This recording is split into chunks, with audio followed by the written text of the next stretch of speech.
Bonjour, ils sont plusieurs dans la métropole à avoir claqué la porte de LR ces derniers mois. Certains comme Emmanuel Hamelin et Yann Compan, conseiller municipal et métropolitain à Bron, ont rejoint Agir, la droite constructive. L'élu brondéant est notre invité aujourd'hui. Bonjour Yann Compan. Bonjour. Alors à la veille du Conseil national de LR, ce week-end, vous aviez signé un communiqué pour rappeler votre attachement à l'Europe. Finalement, Laurent Wauquiez a évité de fâcher les pro-européens. Il est en progrès ? On va voir sur le long terme, puisqu'il faudra juger sur le long terme. Ce qui nous a été montré jusqu'alors est plutôt, je dirais, inquiétant et ne va pas dans le sens d'une Europe, en tout cas d'un sentiment pro-européen.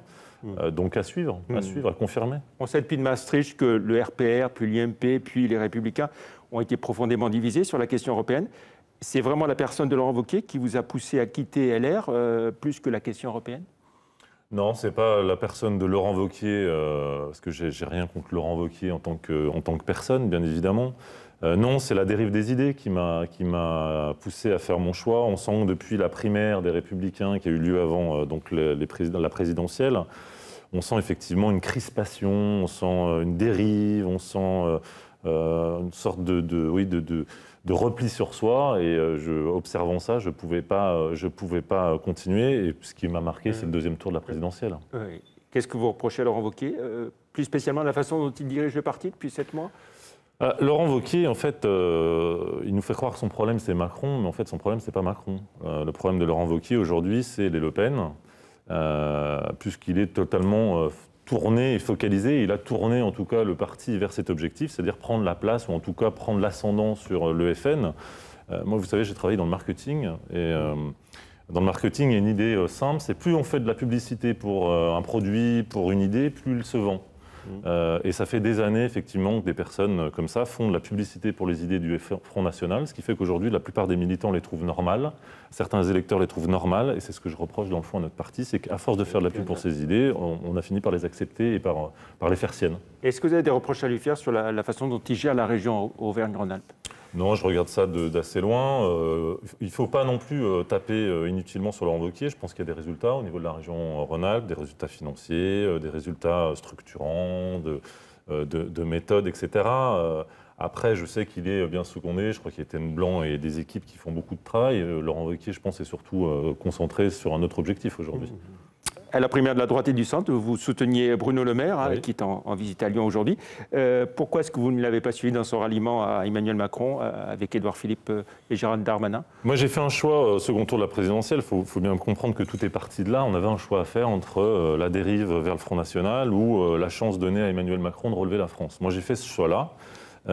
Ça n'impliquait pas que du jour au lendemain, j'allais basculer de chez En Marche. Je n'avais pas à le faire, déjà, je n'étais pas impliqué localement ou nationalement. Donc j'ai pris le temps de la réflexion et j'ai trouvé dans Agir cette droite constructive, cette droite moderne, cette droite humaniste qui correspond finalement à mes idées fondatrices. Est-ce que vous souhaitez faire une liste commune avec La République En Marche, l'UDI, le MoDem, on va dire ? Donc les constructifs, d'une façon générale, aux européennes ? Pour les européennes, je pense que c'est prématuré. On verra comment les choses évoluent. Ce qui est sûr, c'est que nous ferons campagne pour l'Europe, sans état d'âme, sans questionnement, sans se pincer le nez. Et donc à partir de là, il faudra voir effectivement quel est le camp pour l'Europe, quel est le camp contre l'Europe. Et à partir de là, on en prendra les décisions qui s'imposent. Qu'est-ce que vous répondez aux gens de LR, des Républicains, qui disent mais on n'est pas contre l'Europe, mais contre la façon dont elle se fait aujourd'hui ?